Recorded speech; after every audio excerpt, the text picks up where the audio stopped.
Okay, welcome to the Project Censored radio show. We're very glad to be joined right now by Gimena Sánchez, who's a human rights advocate with the Washington Office on Latin America, aka WOLA, an independent organization that promotes human rights and justice within the framework of U.S. foreign policy in the region, where she leads the Colombia, Brazil, and Haiti work. For over 15 years, she has brought the voices of persons affected by U.S. policies in the region, Afro-descendants, Indigenous, women, LGBT, trade unionists, victims, and the displaced to D.C. Her work focuses on dismantling illegal armed groups, advancing peace accords and anti-racism measures, protecting social leaders, seeking justice for atrocities, and upholding labor rights. Prior to WOLA, she was the Peace Brigades International, where she provided unarmed accompaniment to defenders and communities in the midst of conflict in Colombia. She worked on displacement in Africa, Asia, and Latin America as an advisor to the UN representative on internally displaced persons, Francis M. Deng of South Sudan, at the Brookings Institution. Gimena, thanks so much for joining us. Thank you for having me.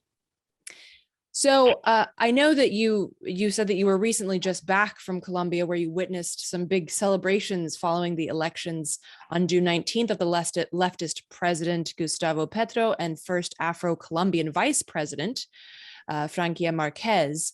So I'm curious, just, to give us an image of what you saw there, what you heard and saw from people in Colombia following the election results. Well, the day of the elections, on the 19th, I really didn't know what was going to happen because the air was incredibly tense.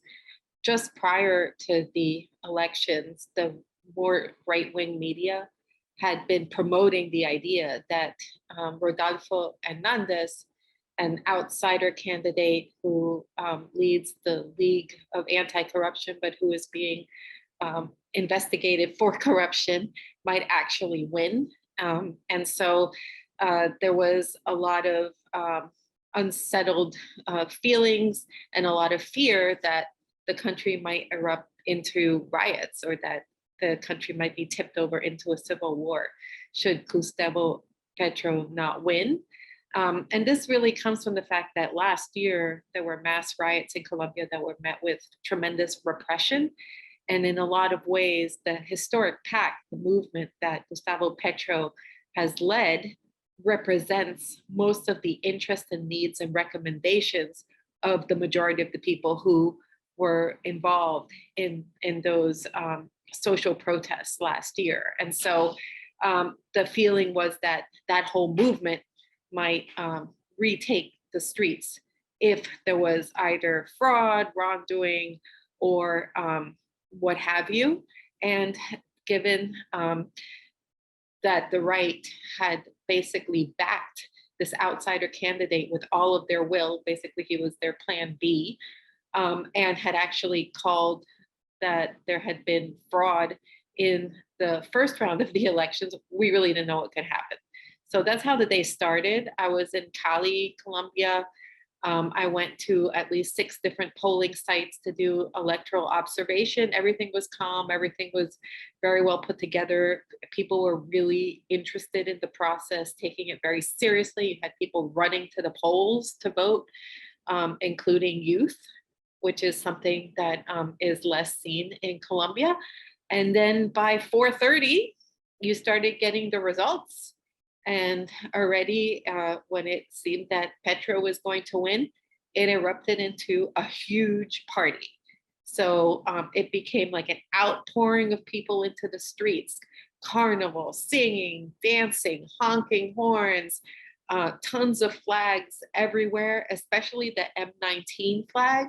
So the M19 was a guerrilla movement that demobilized in the late 80s, early 90s, and helped to bring about what is known as the Constitutional Assembly that led to the new 1991 political constitution, of which Gustavo Petro was a part, and several different people in the historic pact were a part of. And so definitely with all of the M19 flags out there, there was the indication of hope that this process that had been started in 1991 of making government that was more for the people, more pluri-ethnic, more egalitarian, more representative, and more democratic was coming back and was actually going to happen. Because what we've seen in the past 20 plus years has been actually everything trying to stifle that new constitution that happened in 1991, because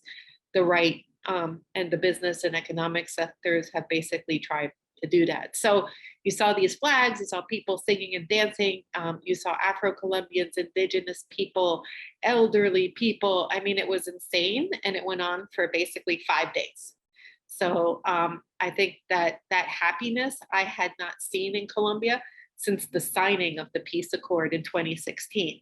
So when the peace accord was signed in 2016 between the FARC and Colombia, I was at the ceremony in Cartagena, and there you had that same excitement, that same hope, that same joy, you know, people crying in the streets and that kind of thing. And then that very much stopped shortly after there was a plebiscite that lost for the peace, and then the government that came in of Ivan Duque that basically did everything in their power to undermine the peace. Right, and I do want to touch on that in a minute, but I want to first talk about Marquez, because a lot of your work has focused on, as you put it, Afro descendants and women in places like Colombia, Brazil, and Haiti. And Marquez being the first Afro-Colombian vice president seems really important to highlight. And she's also an environmentalist who has a long history of organizing. So I'm curious how you see this as significant, particularly in those areas that you've focused on in terms of Afro-Colombian indigenous rights, poverty, and environmental devastation. Well, full disclosure, I've worked with Francia Marquez and her movement, which is the Black Communities Process, and more specifically in her region, the Association of Black Women of Northern Cauca, since about 2006. So I first met Francia when she was leading an effort to block illegal gold mining in ancestral Afro-Colombian territories. So after Colombia gave Afro-Colombian collective land rights, it only titled parts of the country. So 6.5 million hectares were titled to Afro-Colombians, and they became the official owners of their lands. And one area that wasn't titled was Northern Cauca, and the area of Suarez and the town of La Toma, which is where Francia Marquez is from, although all the people living there are descendants who have been there since the time that they were brought over on the slave ships. And so what has happened is that while the land is mostly Afro-Colombian controlled, and they're there, outsiders, third parties have illegally come in and basically claimed that parts of those lands are theirs and gotten actual legal documents that are actually illegal, but false documents claiming that there were those lands. So I met Francia when basically she was trying to stop the illegal eviction of her entire community. And so we did a whole global international campaign that even led to the Obama White House intervening and stopping that eviction. After that, she started gaining more ground in terms of a leader, because at that time she was a very young leader. She started organizing the Black women of Northern Cauca against massacres taking place in her territories, the lack of real security for Afro-Colombian women in those areas, and basically all of the ways that the multiple free trade agreements that the Colombian government has signed with half the world, I think there are 19, were affecting the possible economies of the local Black women in that area. And they marched from La Toma, Cauca, which is like in this part of Colombia, all the way to Bogota, which took days, and took over several buildings, several ministries to get attention to their situation. Francia then went and studied law as an adult It was very difficult, very hard for her. Access to education for rural Black women and Afro-Colombians in general is very restrictive and almost impossible, but she managed to find a way to study law. And she actually led a case legally in favor of her community and has done so since then. So after she basically got known because of all of this, she won the Goldman Environmental Prize that gave her more global standing, and she ran for Congress a couple of elections ago and got one of the highest levels of votes, which is pretty amazing for somebody who didn't have basically the backing of political parties. In Colombia, there's a lot of vote buying, you have to have a lot of political patronage. And then this led her to run for the presidency. And eventually, since she got the second highest level of votes, Gustavo Petro made her his vice president. So the whole Francia phenomenon was very important during these elections because it was the first time in Colombian history where in electoral debates, you had discussions about certain things. One of them is about what she calls the outsiders or the nobodies, which is basically everybody except for the Colombian educated political elite, which is mostly urban and mestizo, not Afro-Colombian, not female, not indigenous, right? So she brought in to all of those debates these questions. At the same time, it exposed something that is very common in Colombia, which is the racism, but in a very open way. So according to the Observatory Anti-Racism, Francia received at least 500 instances of racial critique, attacks, or what have you. Even having famous singers call her King Kong and things like that. So it was and also a lot of misogynistic comments against her and things like, she should be the maid. What is she doing here? She doesn't have the cat. Anyway, you name it. But that brought on a lot of discussion about issues of racism in the country, which is something that the country negates as a whole, as a society that exists. And she really brought in, the voice of that rural countryside, of that hardworking Colombian that you see in multiple different sectors around the country. So she shifted the political debates very openly during the debates.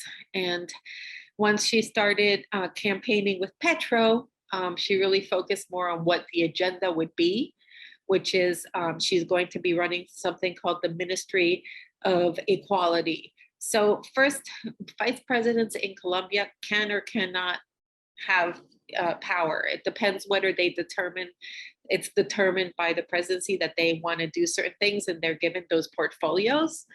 And so she's obviously going to be an active vice president. She's going to run this Ministry of Equality, which serves to basically deal with the empowerment of women, but not just in name, but actual political participation and support for their agricultural products and things like that, and building their own economies, as well as all of the differentiated ways that ethnic groups, from the Black communities, raizales, indigenous, and their collective rights need to be strengthened and protected. So that's going to be a major, major thing. I should add, though, that it is very uncommon in Colombia until this election to even see Afro descendants at that level, being considered national figures. So she also broke that big glass ceiling.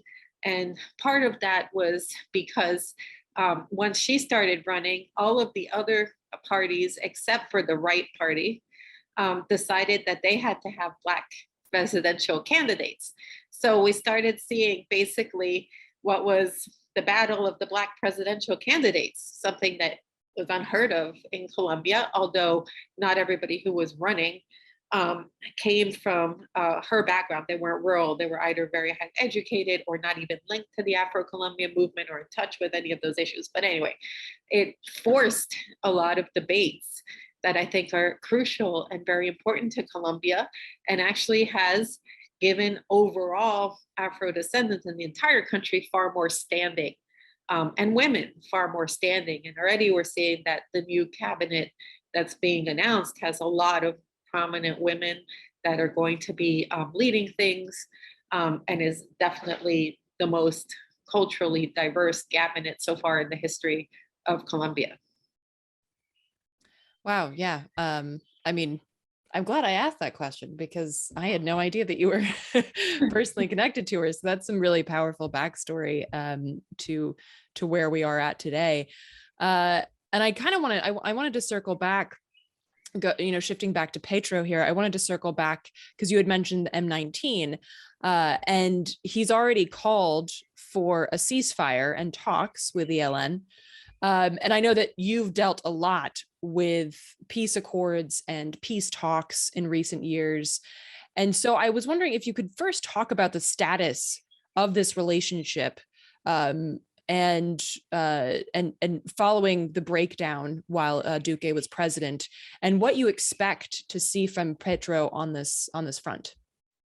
Okay, well, let's start with the Colombia Peace Process 2016 between the Colombian state and the FARC. So the FARC is basically a Marxist, Leninist organization that was supported by the Soviet Union. It was supported by Cuba, that over the decades, because this was a more than 5-decade long conflict, shifted and changed and became basically involved in illicit activities as a way to support their revolutionary project, which was mostly a campesino project that sought to basically replicate some form of what you would see maybe in Cuba or maybe even China with less of a Maoist, approach.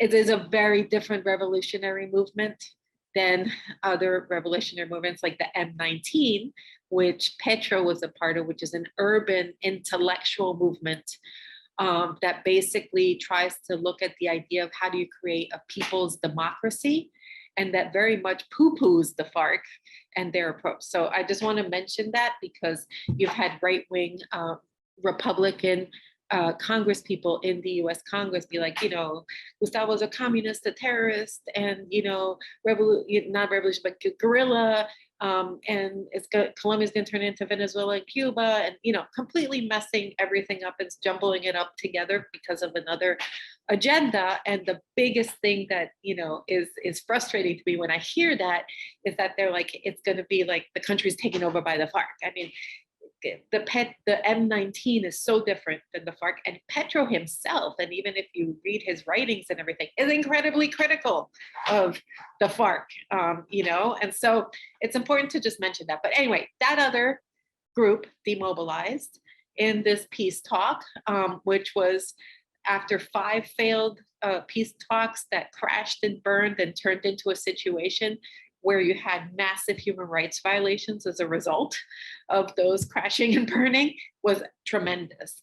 And this peace accord was very important and tremendous because it managed to basically have some of the pillars of the structural changes that Colombia needs to deal with its mass inequality, its land issues. Colombia is the only country where you've never had a land reform in Latin America, where you actually open up political participation to multiple groups. You have to understand that Colombia for many years only had 2 parties that basically just shifted power, and nobody else could be involved in the national debate or have any entry into the political debates or representation. It is a peace accord that is the most comprehensive in terms of gender and women's rights, something that the right has then taken to bash the peace accord, saying it was an imposed gender ideology from the outside. But if you actually look at the peace accord, it doesn't talk about reproductive rights or anything like that. It basically talks about basic equal rights between men and women. And then it's the most comprehensive accord in terms of integration of ethnic rights. And that came because the Afro-Colombian indigenous movement did a whole global campaign for it to be that way. Also, it has a whole section on how to deal with illicit coca crops. Illicit coca obviously is one of the illicit economies that, the drug trade that is most problematic in Colombia and most problematic to outside countries, especially the United States, that has big efforts there to counter drugs. But also it realistically looked at how you could get coca farmers to have an alternative, because you can't just tell people, don't grow coca and leave them with absolutely nothing else. When you have a conflict situation where they can't do anything else, there are no other markets and what have you. And you have illegal groups out there forcing them to grow the coca. So anyway, this major peace accord was a major achievement. It wasn't perfect, but it got more than 13,000 members of the FARC to demobilize. The level of recidivism has been very low. However, more than 300 of them have been killed after being demobilized. What happened? A new president came in campaigning on destroying the peace accord. This president was really elected by the entire right, all of the economic sectors banding together to guarantee that Gustavo Petro, who was running at that time, didn't win the presidency. And they did it in a very dirty way, including these campaigns of false information about the peace. They joined with evangelicals that said that there was this, imposition of this gender ideology that was going to make children gay when they went to school, and crazy things like that. Anyway, so that misinformation, and also the fact that the peace accord was signed and the elections took place very shortly after, before the actual contents of the peace accord was actually socialized with most of the country, led to this situation. So you had Ivan Duque. Ivan Duque basically found himself in a situation where the entire rest of the world was like, we love this peace accord and we want you to implement it. And if you want money from us, Norway, Sweden, all these countries, UN, you need to implement this peace accord. So what did he do? He did something very cynical that's very typical of the upper Colombian political class, which is he decided that he was going to implement something called peace with legality. So he promoted his government that they were implementing peace, but they weren't implementing the peace accord that was signed in 2016. They were implementing aspects of it, shifted, changed, and what have you. And then we just learned this past week that most of the funds of the peace were actually going to friends in terms of contracts or what have you, because there's this massive scandal now of corruption of much of the peace funds. So anyhow, what happened? Well, first, the peace wasn't really being implemented. So all the things that you needed for it to work, like the reintegration of former combatants, didn't happen. All of the territorial peace projects that were meant to help farmers, victims, and weren't happening. And then they did an international battle against the transitional justice system, specifically to make sure that their people and themselves weren't being held to account for crimes that were committed during that time, right? And so it was kind of a disaster. And what happened on the ground was that the result, more than 1,200 social leaders killed since the signing of the accord, over 300 former combatants of the FARC killed, at least 70 plus massacres and rising around the country, right? And you also had tangentially to that, the ELN, which had signed a ceasefire prior to the finishing of the accord with the FARC, because they didn't want to do an accord jointly with the FARC. They wanted their own accord. They were advancing with that.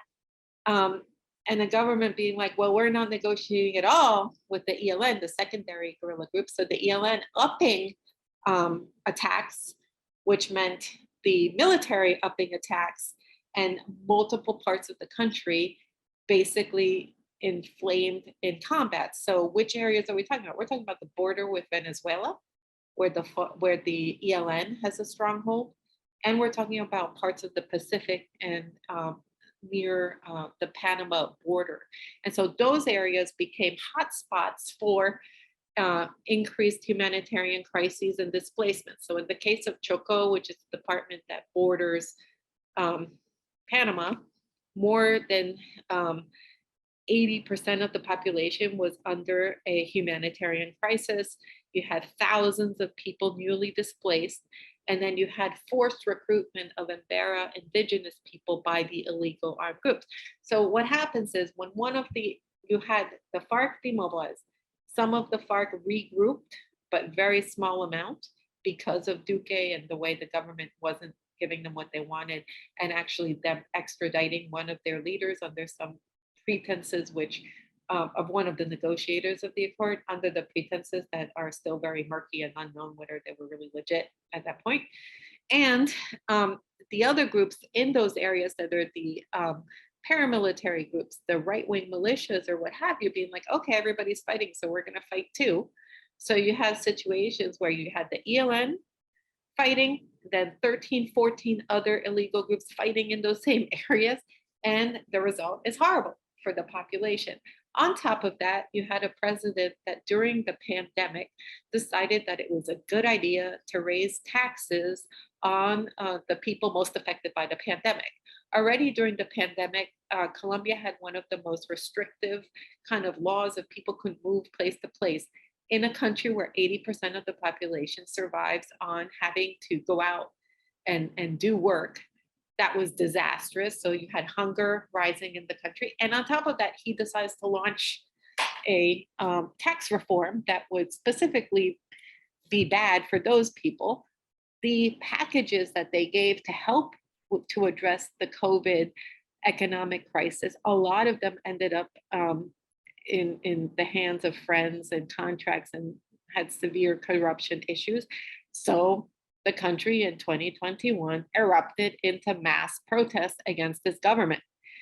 Instead of taking that as an opportunity to dialogue with all of the sectors of society and finding a solution, the response was a tremendously repressive police response that was a militarized police response. You have to understand that the police in Colombia is under the Ministry of Defense.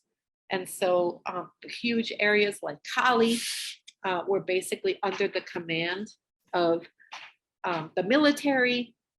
You had attacks against areas and common communities by anti-riot police that are akin to military attacks, helicopters, and what have you. Lots of people killed, lots of people angered, really bad situation.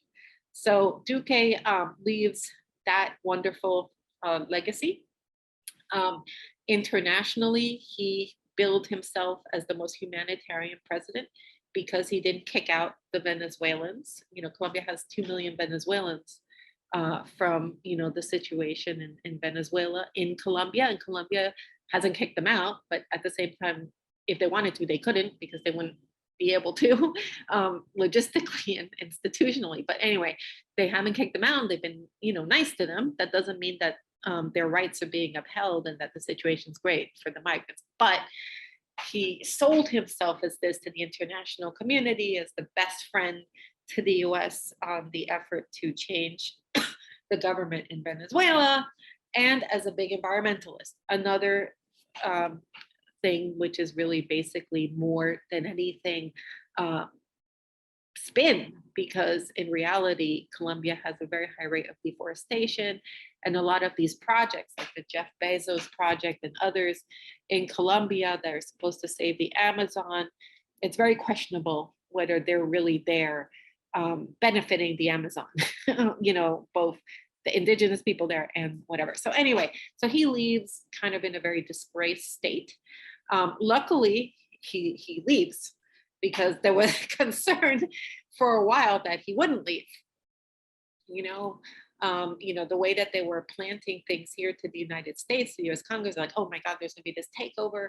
Colombia's gonna turn into Venezuela. We have to do everything to stop this from happening, to the point that when Francia Marquez was here a couple of weeks before the election, the State Department refused to meet with her. State Department went to Colombia to meet with the presidential candidates. They met with every single one but Petro.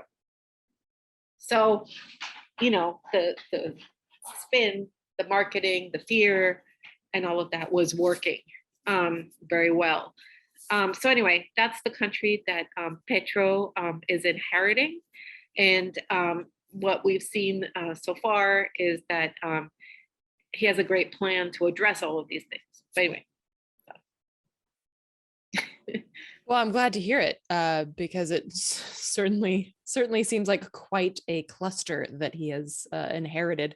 And I wanted to, kind of wrapping up here, I wanted to talk a little bit about the ties between Washington and Colombia, because Duque was very close to Washington, and when the kind of rolling coup against Venezuela was going on, Duque visited Washington and, pledged that he was going to do everything he could to protect, U.S. interests there. And indeed, soon after Petro's victory, I found this article, a NASDAQ article, which the headline reads, "Colombia elects its first leftist president, which is bad news for oil and gas." And it's a remarkably dumb article, void of any actual journalism or integrity, but it highlights the paradigm of US business, which is, steers policy. So I'm curious how you see Washington reacting to this. And do you think that they'll take measures to cast Petro as a dictator, the same way that they've done with President-elect in Venezuela, Maduro? Or how do you see that playing out? And do you think that Venezuela and Colombia could now join forces to combat that kind of US imperialism? Okay, so there are several things here. One, this whole idea that the markets are being shaken, the currency is being affected by Colombia, economists in Colombia have said is mostly just not really related to the Petro win. So basically, that's how I would sum it up, but are exaggerated and what have you. The concern with Petro is that basically what he wants to do is make Colombia less dependent on these free trade agreements, not just the US one, but like I said, all the others, because these free trade agreements basically solidify an economic model that is very neoliberal based, that doesn't benefit a good majority of the Colombian people. It doesn't even benefit the government that well, because most of it really is set up for multinationals to get what they want. And, really, it's not the best deal for, for a lot of different reasons. And it has deepened problems that were already happening in the country, creating basically violence, inequality, and illicit economies. So what he's been saying is he wants to talk to different governments, and especially the United States, about seeing how the economy can become different in terms of how it's seen as economic growth, which for a long time the Colombian elite says it's only through extractive industries, only through mining, only through oil, only through gold, things like that.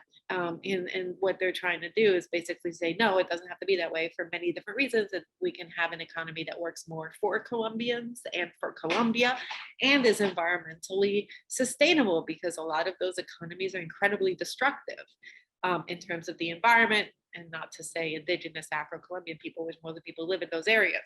So that has people kind of concerned. But AMLO in Mexico renegotiated things, and it wasn't a big deal. So, this whole idea that this whole big hoopla, I think, is, part of this fear mongering, basically to try to discredit Petro before he even starts. Secondly, he has done something very interesting, which is doing this national dialogue with everybody, including former President Uribe. He as Petro as president, as senator, led a lot of the investigations into parapoliticians' links to the Uribe government. So he's even talked to them and been like, okay, how do we make all of this work for everybody so that we can coexist in Colombia? That doesn't mean he's capitulating to the right, but it means that he's trying to integrate all of Colombia. A mistake that has happened in lots of countries in Latin America is that first it's the right, it swings to the left is persecuting the right, then it flips the other way. So you had, for a period of time, this pink tide that happened in Latin America, where you had Chavez, Evo Morales, you had Correa, and it's then shifted to the right with Bolsonaro, Macri, Uribe, Duque. And now you have Latin American leaders that are being like, okay, we're going to shift to the left because that's what our people want, like Boric and others. but we're going to be smarter about how we deal with the United States and other countries. So we're going to build a regional alliance to become more self-dependent, but we're not going to go in and just antagonize the United States because it's just not to our benefit. And this is exactly what Petro is sort of following, this line that we need to work with the US, we need to talk to the US, we need to change things that we do with the US, but we're not going to go in being like, we're going to throw out all the US agencies from the country. Like Evan Morales did, he threw out the USAID, he threw out DA, he threw out INL, and that, so I think that it's kind of a smarter and more strategic approach, learning from what hasn't worked, to being able to get at the same goal, which is more auto-determination in the country of its policies, especially more of a handle on its economic issues, not so dependent on the outside, what is being said in Washington or even China or wherever. And then trying to integrate the Latin American economy. In many ways, this is what Chavez tried to do when he first, was in power, but didn't work because of multiple reasons, and is trying to sort of do that, which I think is very important. Now, oil and in Colombia has been a major problem, but oil is not getting the level of even profit that it used to because of many different reasons. So even if you were to say, oh, well, you're attacking or changing what is the most important economy in Colombia, that important economy in Colombia no longer exists. And so in many ways, Colombia is forced to shift to more renewable energy and what have you, which is what part of their government plan is, to try to see how they can tap in, to the water resources or what have you in a more constructive, environmentally sustainable way that is also some way to bring in profit. Well, I mean, there's so much, and I think just talking to you highlights how little we get to hear about this in the US, and how little is, like, it's just those fear mongering and totally ridiculous headlines. It's nothing of substance. It's nothing that really shows the backstory and really shows where we might be able to build solidarity with a place like Colombia, as opposed to trying to perpetuate the Monroe Doctrine and this awful U.S. imperialism in the region. So, I mean, I feel like we could talk about this for days, but I want to wrap up here. But is there anything, like, lastly, that you'd like to throw in there that you think is important to highlight before we end? I would just highlight that, yes, I think that there's a lot of lack of education on exactly what happens in Colombia. I think that there is a concern on our end that, the right-wing sectors in the United States, especially the right-wing Cubans in our Congress, are manipulating the whole idea of what's happening in Latin America and throwing in Colombia as a part of that, and it's very concerning to what extent they may be able to have enough influence. So when the Biden administration took the FARC off of the terrorism list, something that they were supposed to do when the peace accord was signed 5 years ago, it took them 5 years, immediately half of Florida, both Democratic and Republican, Colombo American, attacked Biden of pandering to terrorism, okay?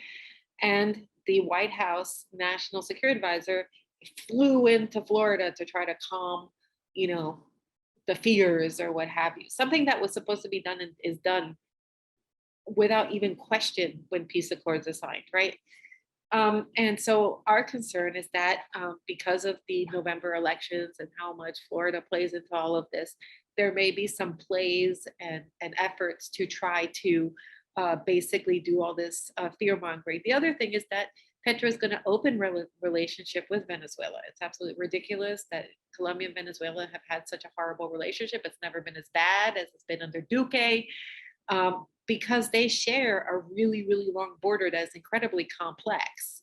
And that whole economy of the border has gone to the floor because of it, as well as the fact that you have illegal groups on both sides of the country that no one can deal with anything that's going on there because they don't talk to each other.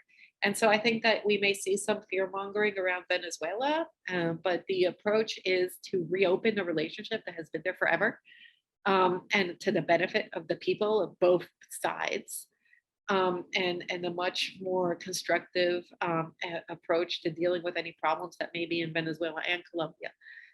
And so our fear is that those things may trigger some kind of crazy reaction here in Washington and efforts to block and disinformation. And so people should really pay attention to what's going on, because if that happens, I think there needs to be action from people in the United States to try to mitigate or stop things like that. Absolutely. So where can folks go to learn more about the work that you do and to stay informed? Um, on our website, wola.org, sign up for updates on what's going on. And then also you can follow Francia Marquez on Twitter, or even Gustavo Petro on Twitter, although those two sources are only in Spanish. Another good resource is English written sort of summary of the news that comes out by a Dutch guy who's in Colombia, called Colombia Reports .org, which is very good as a way to follow sort of what are the developments and what's going on there. Awesome. Thank you so much for taking the time to outline all this for us. Thank you.